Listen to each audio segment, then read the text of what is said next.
मैं ब्लेड्स हूँ और आज हम एल्गोरिदम को दो फॉर्म से रिप्रेजेंट करने की कोशिश करेंगे, फ्लो चार्ट्स और सूडो कोड। तो लेकिन हम सबसे पहले रिवाइज कर लेते हैं यार कि हमने कहा था कि हमने जब भी एज अ सी एस का स्टूडेंट सोचना है तो उसके लिए हमें हमेशा इनपुट प्रोसेस और आउटपुट सोचना पड़ेगा कि हमने क्या इनपुट दिए और हमारी क्या क्या चीज़ें प्रोसेस हो रही हैं और क्या क्या चीज़ें आउटपुट हो रही हैं। तो एल्गोरिदम में भी यही चीज़ होती है कि अब इन स्टेप्स को हमने ब्रेक डाउन करना होता है कि आपने क्या किया है।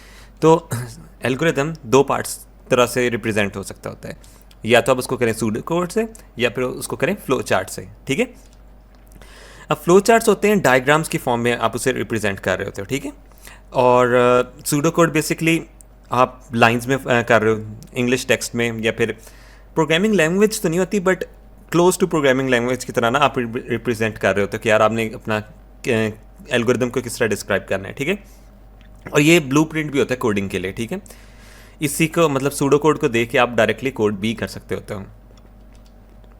फ्लो चार्ट्स में ना ये शेप्स होती हैं, आपने हमेशा एल्गोरिदम जहाँ से स्टार्ट करना है एंड करना है तो आप ये ओवल शेप से रिप्रेजेंट करेंगे। आपने जहाँ इनपुट लेनी होगी आउटपुट लेनी होगी तो आप इस तरह शेप से करेंगे। ठीक है, अगर आपने प्रोसेस लेना होगा तो आप रेक्टेंगल शेप से करेंगे। अगर आपने कोई कंडीशन लगानी होगी, सपोज कोई ऐसी कंडीशन है कि यार या तो हाँ है या तो ना है, ठीक है, तो कंडीशन के लिए ये शेप लगती है। आप जब कंडीशन का सवाल करेंगे ना तो आपको आगे जाके समझ लग जाएगी, अभी मैं आगे करूँगा इस पर। हाँ, तो सबसे पहले है कि यार हमने एक की प्रेस की है और जो की प्रेस हुई है ना उसको स्क्रीन पे डिस्प्ले करना है। बहुत सिंपल सा मैं इसको सूडो कोड और फ्लो चार्ट में लिखूंगा। ज़रूरी नहीं आप सूडो कोड से फ्लो चार्ट में लिखें, आप फ्लो चार्ट से भी सूडो कोड में लिख सकते थे, आपकी मर्जी है, बट मैं पहले सूडो कोड लिखूंगा फिर उसका फ्लो चार्ट लिखूंगा। ठीक है, मैंने की प्रेस की। ठीक है, अब मैं इसे करूँगा प्रोसेस करूँगा, मतलब कि कंप्यूटर डिटेक्ट करेगा की कौन सी है। ठीक है, और जो की डिटेक्ट होगी वो डिस्प्ले हो जाएगी। ठीक है, वो उसका टेक्स्ट डिस्प्ले हो जाएगा। ये 3 स्टेप्स आ गए, ये सूडो कोड लिखा गया। ठीक है, तो अब सीन ये है कि स्टार्ट और एंड भी लिखना सूडो कोड में जरूरी है कि यहाँ से प्रोग्राम स्टार्ट हो रहा है यहाँ एंड हो रहा है, तो ये कंप्लीट हो जाता है सूडो कोड। ठीक है, अब इसी को मैं फ्लो चार्ट में करने की कोशिश करूँगा तो किस तरह होगा। पहले सबसे पहले मैं स्टार्ट बनाऊंगा, स्टार्ट के आगे मैं प्रेस की कर रहा हूँ। अब ये प्रेस की क्या है, मेरा इनपुट है ना, तो ये इनपुट वाली शेप देंगे इसको। ठीक है, अब कंप्यूटर डिटेक्ट्स की जो है ना ये प्रोसेस कर रहा है कंप्यूटर, तो इसको प्रोसेस के फॉर्म में लिखेंगे। प्रोसेस का डब्बा इस तरह होता है। ठीक है, और आगे आउटपुट के लिए डिस्प्ले टेक्स्ट ऑन स्क्रीन ये आउटपुट आ जाती है। ठीक है, तो उसमें आउटपुट वाली शेप आप ये देख सकते हैं कि इनपुट और आउटपुट की शेप एक जैसी है। वो हमें खुद प्रोग्राम को देख के पता लग जाएगा कि यार हम इनपुट ले रहे हैं आउटपुट ले रहे हैं, बट जो प्रोसेस है उसकी सिर्फ डिफरेंट है, उसकी रेक्टेंगल शेप है। अब ये करने के बाद उसको एंड भी करना है तो दोबारा से ओवल शेप आ जाती है। स्टार्ट और एंड की ओवल शेप हमेशा सेम होगी। ये तो बेसिकली मैंने एक स्टार्ट लेने के लिए किया कि यार सूडो कोड और फ्लो चार्ट किस तरह दिखते हैं। ठीक है, अब आ जाते हैं बात एक और, मैं अपनी वेकअप रूटीन की बात करता हूँ कि मैं उठता हूँ क्या करता हूँ। ठीक है, पहले मैंने स्टार्ट किया और मैं उठा। ठीक है, मैं फिर सोचता हूँ यार कि मैं बेसिकली प्रोसेस कर रहा हूँ यार मैं क्या खाऊँ, और डिसाइड कर लेता हूँ यार अच्छा मैंने आज ये खाना है। ठीक है, अब मैं वो चीज़ खाऊँगा। ठीक है, और फिर मेरा वेट बढ़ जाएगा। ठीक है, और बाद में मैं सो जाऊँगा। तो ये चीज़ मेरी डेली की रूटीन ख़त्म हो जाएगी। मैंने पढ़ना पुढ़ना या गेम खेलना कुछ भी नहीं करना, बस मैंने ये करना है, उठना है, खाने का सोचना है, खाना खाना है और सो जाना है। ठीक है, इसी तरह स्टार्ट पे जाते हैं।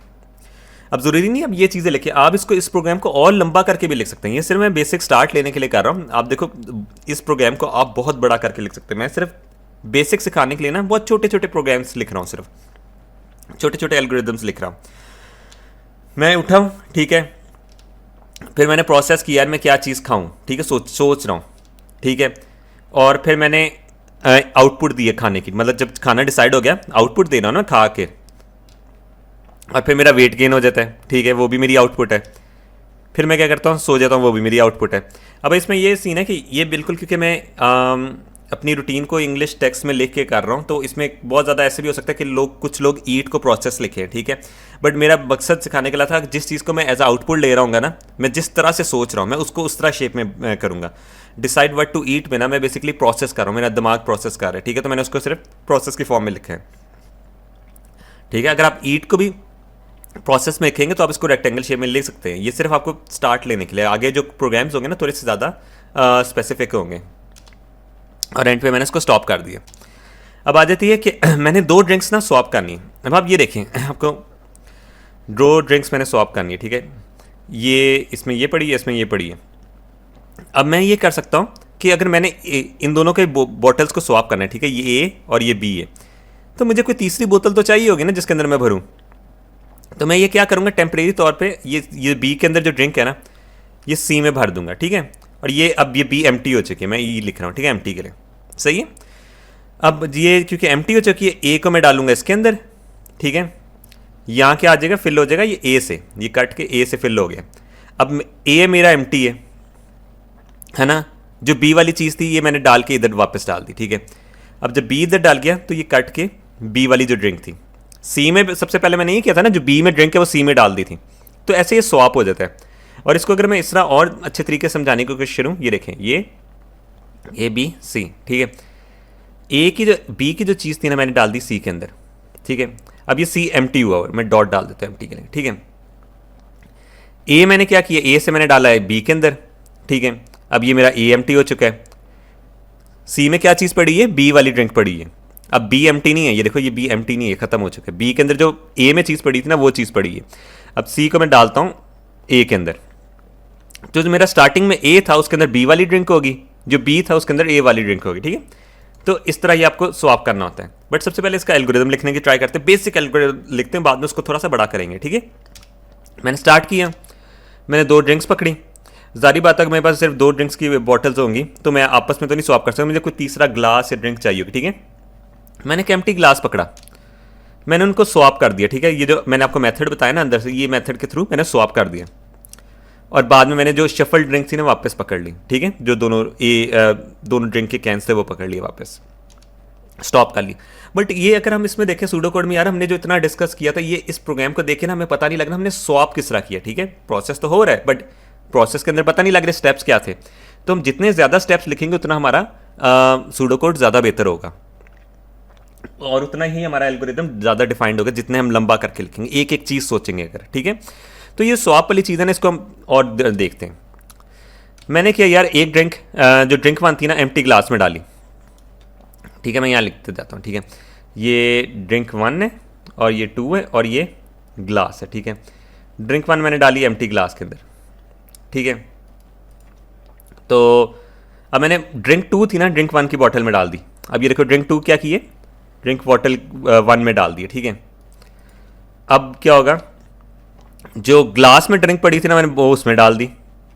अब ये देखो जो ग्लास में पड़ी थी मैंने इसमें डाल दी, ये स्वैप नहीं हो गया दोबारा से, है ना। तो और बाद में मैंने उसे शफल करके, मतलब जो शफल ड्रिंक्स थी वो पकड़ ली वापस। ये हमारा हो गया वो सूडो कोड हो गया, ठीक है। अब इसे का फ्लो चार्ट में लिखते हैं। स्टार्ट किया, ठीक है, ग्रैब 2 ड्रिंक ग्रैब की और एम्प्टी ग्लास ग्रैब की, ये हमारी इनपुट होगी, बेसिकली हमने इनपुट कर रहे हैं, ठीक है। और बाद में हमने इसको प्रोसेस किया कि ड्रिंक 1 को ना हमने एम्प्टी ग्लास में डाल दिया, ठीक है। ये वाला स्टेप था बेसिकली, ठीक है, ये वाला स्टेप, ठीक है। एग्जैक्ट वो चीज़ हो रही है। अब आगे वाले तीनों प्रोसेस होंगे। ड्रिंक 2 को ड्रिंक 1 की बॉटल में डाला और बाद में जो ग्लास की ड्रिंक थी जो जिसमें ड्रिंक 1 डली थी वो मैंने ड्रिंक 2 की बॉटल में डाल दी, ठीक है। इस तरह बाद में मेरे पास शफल्ड आ गई, ड्रिंक्स आ गई और मैंने आउटपुट कर ली, मतलब बेसिकली पिक कर ली चीज़ें, ठीक है। और बाद में मैंने इसे स्टॉप कर दी। अच्छा, इसमें ना बहुत सारी इसको भी लोग प्रोसेस कर सकते हैं, कहेंगे यार हम एक प्रोसेस कर रहे हैं ना, पकड़ना भी प्रोसेस है। नहीं, मैंने इसको एज अभी फिलहाल एक किस्म का मैंने आउटपुट के तौर पे लिया हुआ है, ठीक है। बट ये सिर्फ आपको उसका सोचने का स्टाइल बदलने के लिए कि ठीक है, जहाँ मैं इनपुट कर रहा हूँ, जहाँ मैं प्रोसेस कर रहा हूँ, जहाँ मैं आउटपुट कर रहा हूँ। अभी हम थोड़ा सा सवाल करते हैं थोड़ा नंबर बेस्ड, ताकि हमारी जो प्रोसेस इनपुट आउटपुट की चीज़ें ना वो थोड़ी सही हो, एक्यूरेट हो कि यार यही चीज़ इनपुट हो सकती है, ये कहीं से भी प्रोसेस नहीं हो सकती, ठीक है। पिछली जो एग्जांपल थी उनमें आप दूसरी तरह से भी ले सकते हैं, बट वो आपको सिर्फ समझाने के लिए था फ्लो चार्ट बनता किस तरह, कैसे एक फ्लो के साथ एरो बाय एरो जाता रहता है, ठीक है। तो 3 इनपुट आ रही हैं इसमें, ठीक है, और हमने 3 इनपुट लेनी है और सम कैलकुलेट करना है। मैंने स्टार्ट किया, मैंने पहला नंबर इनपुट लिया, मैंने दूसरा नंबर इनपुट लिया, मैंने तीसरा नंबर इनपुट लिया और पहले 2 नंबर को ऐड किया, ठीक है, 1 और 2 का ऐड किया। बाद में जो उनका सम होगा ना उसमें तीसरा नंबर ऐड कर दिया, तो तीनों का सम हो गया। और फिर मैंने सम को डिस्प्ले किया और मैंने स्टॉप कर दिया। ये मेरा हो जाता है सूडो कोड इसका, ठीक है। अब इसको फ्लो चार्ट में बनाता हूँ। मैंने स्टार्ट किया, मैंने उसमें पहला नंबर इनपुट लिया, दूसरा नंबर इनपुट लिया, तीसरा नंबर इनपुट लिया, फिर मैंने सम किया पहले दो को, ठीक है। वहाँ से जो सम आया उसको मैंने सम किया थर्ड नंबर से, बाद में मेरे पास टोटल सम आ गया तो मैंने उसको डिस्प्ले कर दिया। और ये मैंने बाद में स्टॉप करना था, अच्छा ये स्टॉप करना था बट यहाँ स्टार्ट लिखा हुआ है, ठीक है। थोड़ी सी गलतियाँ हैं इसमें बट आप समझ लेंगे मैंने क्या लिखा हुआ है। अच्छा अब ये देखिए मैं ऐसा भी तो कर सकता था कि देखिए जब मैंने ये दो लिए इन्हीं को साथ में यहाँ इनका सम कर लूँ, ठीक है। बाद में मैं सॉरी ये जो मैंने दो लिए इसके बाद में यहाँ एक सम कर लूँ, ठीक है। बाद में तीसरा लेने के बाद उसको सम में ऐड कर दूँ। ज़रूरी नहीं मेरी डायग्राम ऐसे ही बने, ठीक है। आउटपुट इस तरह ही आ रही है, इसको मैं थोड़ा चेंज करता हूँ स्टेप्स को, सेम चीज़ हो रही है, ठीक है। सूडो कोड और फ्लो चार्ट चेंज हो गया बट आउटपुट सेम आएगी। मैंने उसमें क्या किया था, पहले तीनों इनपुट लेता फिर सम कैलकुलेट करना स्टार्ट करता। यहाँ है कि जैसे मैंने दो इनपुट लिए, ठीक है, दो इनपुट लिए, ये देखिए यहाँ वाला एरो रिमूव हो चुका है, सही है।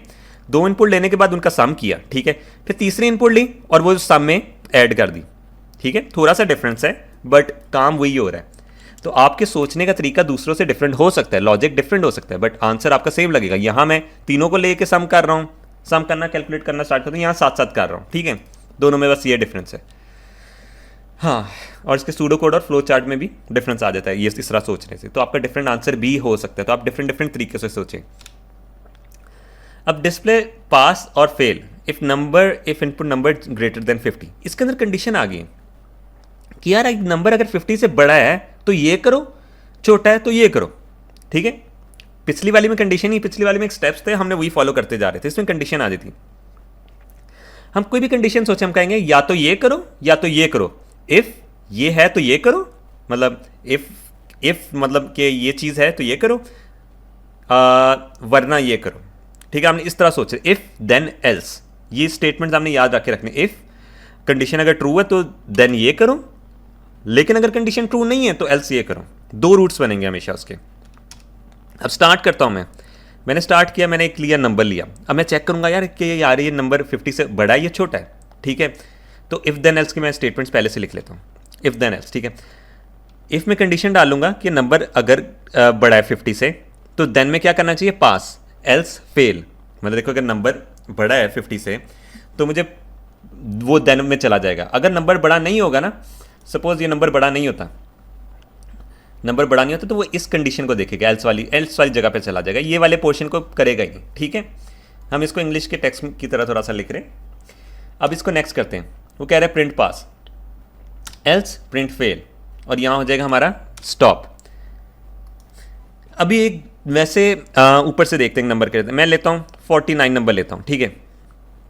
अब यहाँ जाता हूँ, if number greater than 50, greater than 50 नहीं है तो ये वाला पोर्शन को वो देखेगा ही नहीं, ठीक है।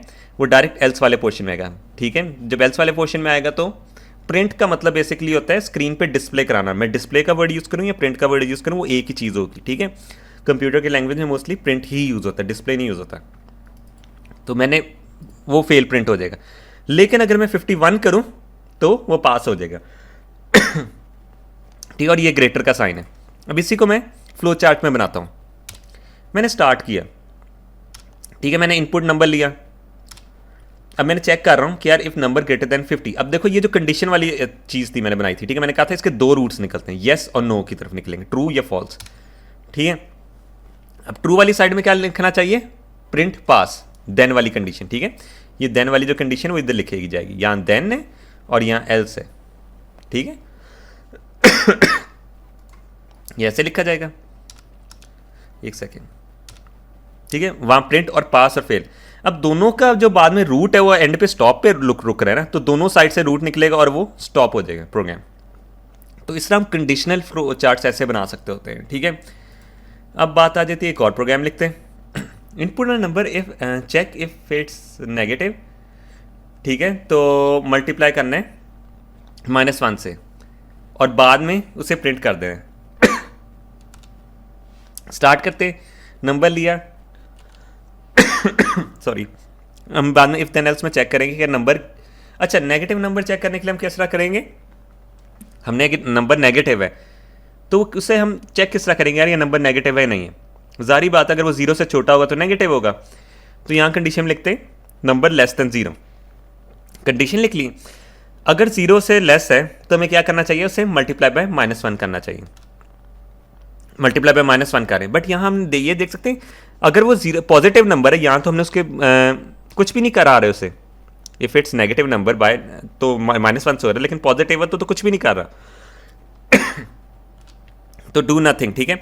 या तो आप ये एल्स की कंडीशन ये लिखें ही ना, ठीक है, या तो कंप्लीटली लिखें ना, ठीक है, बस ये लिख दें इफ देन लिख दें, ठीक है। या अगर आपने एल्स लिख दिया तो आगे लिख दें डू नथिंग, ठीक है।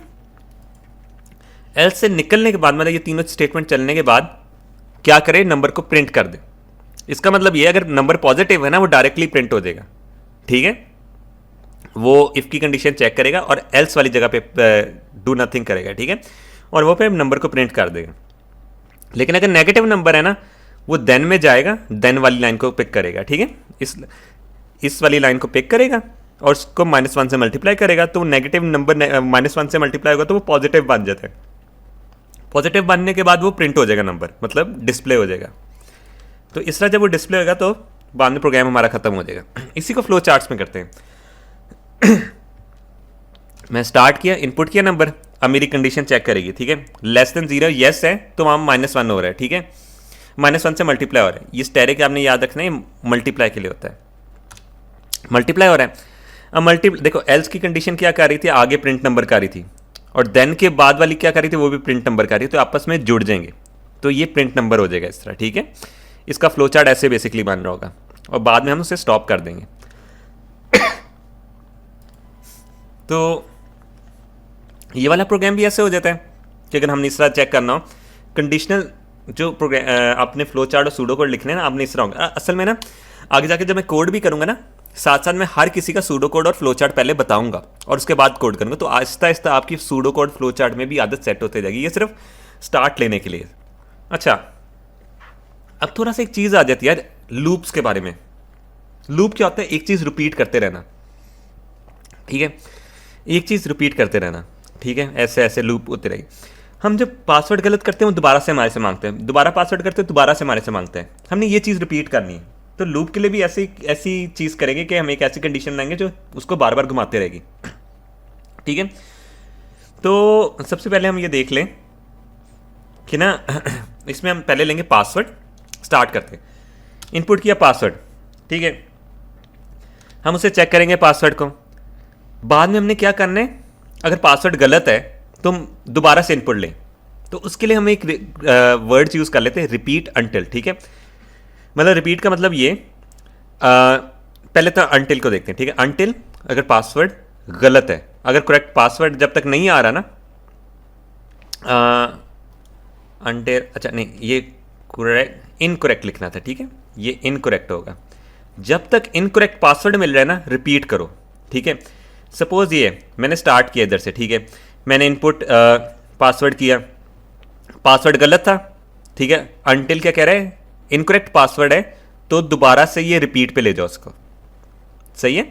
तो ये लूप करता रहेगा, यहाँ करेक्ट नहीं आना था, इनकरेक्ट पासवर्ड आना चाहिए था, तो ये बार बार करता रहेगा, बार बार करता रहेगा। असल में तो 3 के बाद लॉक लग जाते हैं, बट यहाँ ये वो उस तरह की कंडीशन मैंने नहीं डाली, ठीक है। ये पासवर्ड करता रहेगा, करता रहेगा। जैसे मैं सही पासवर्ड करूँगा ना, जैसे मैं सही पासवर्ड करूँगा तो ये अंटिल वाले पे आएगा, तो करेक्ट पासवर्ड होगा तो ये नीचे वाली लाइन को रन करने लग जाएगा, ठीक है। तो इस तरह अगर हम ये देखें, आगे देखें, स्टॉप हो जाएगा प्रोग्राम। अब इस चीज़ को फ्लो चार्ट की फॉर्म में किस तरह लेकर आना है, स्टार्ट किया, इनपुट पासवर्ड किया, चेक पासवर्ड कर रहा हूँ, ठीक है। इनपुट पासवर्ड देखो, इनपुट है ना, चेक पासवर्ड प्रोसेस है। अब देखो इस पासवर्ड करेक्ट, ठीक है, अगर करेक्ट है तो यहाँ स्टॉप हो रहा है, ठीक है। लेकिन अगर करेक्ट नहीं है तो दोबारा से ये जाएगा, दोबारा से इनपुट लेगा, दोबारा से चेक करेगा, फिर दोबारा से आएगा, दोबारा से इनपुट लेगा, दोबारा से चेक करेगा। आप इस तरह ना फ्लो चार्ट बना सकते हैं लूप्स के लिए, ठीक है। कंडीशनल स्टेटमेंट्स, लूप्स, आगे जाके हमने इसमें बहुत डिटेल से प्रोग्राम्स बनाने, ये तो सिर्फ स्टार्ट है, ठीक है। तो आप जितने भी ये प्रोग्राम्स हैं ना, आप ये अपने सूडो कोड और फ्लो चार्ट, हर चीज़ को ना, जो भी आप काम सोच रहे हैं, कोई भी आप कैलकुलेशन सोच रहे हैं, उसको सूडो कोड और फ्लो चार्ट में करने की कोशिश करें। अभी मैं आपको ना एक और प्रोग्राम देता हूँ, ये आपने लिखना है, ये अगली वीडियो में मैं आपको साथ बना के दिखाऊंगा। आपने करना है, इनपुट करना है पासवर्ड, उसमें चेक करना है कि पासवर्ड इनकरेक्ट है या नहीं, ठीक है। अगर करेक्ट पासवर्ड होगा तो हमने प्रिंट करना है लॉगिन सक्सेसफुल, लेकिन अगर इनकरेक्ट होगा तो दोबारा से मांगना है। बट दोबारा से मांगना कितनी दफ़ा है? 3 दफ़ा, ठीक है। ये थोड़ा सा मुश्किल है बट ये मैं आपको करके दिखाऊंगा, ठीक है, बाद में, शायद नेक्स्ट वीडियो में, फिर उससे आगे वीडियोस में मैं करके दिखाऊंगा, ठीक है।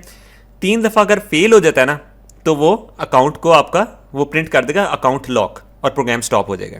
ये आपने प्रोग्राम करना है, ठीक है। बाकी अगली वीडियो में हम थोड़ा सा स्टार्ट लेने की भी कोशिश करेंगे। CS के स्टूडेंट या बाकी सारे SC के अलावा वाले स्टूडेंट करेंगे C++ में, और SC वाले करेंगे पाइथन में स्टार्ट। अगर आपको मेरी वीडियो पसंद आई हो तो इसको लाइक, सब्सक्राइब और शेयर करें, और हम मिलेंगे अपनी नेक्स्ट वीडियो में।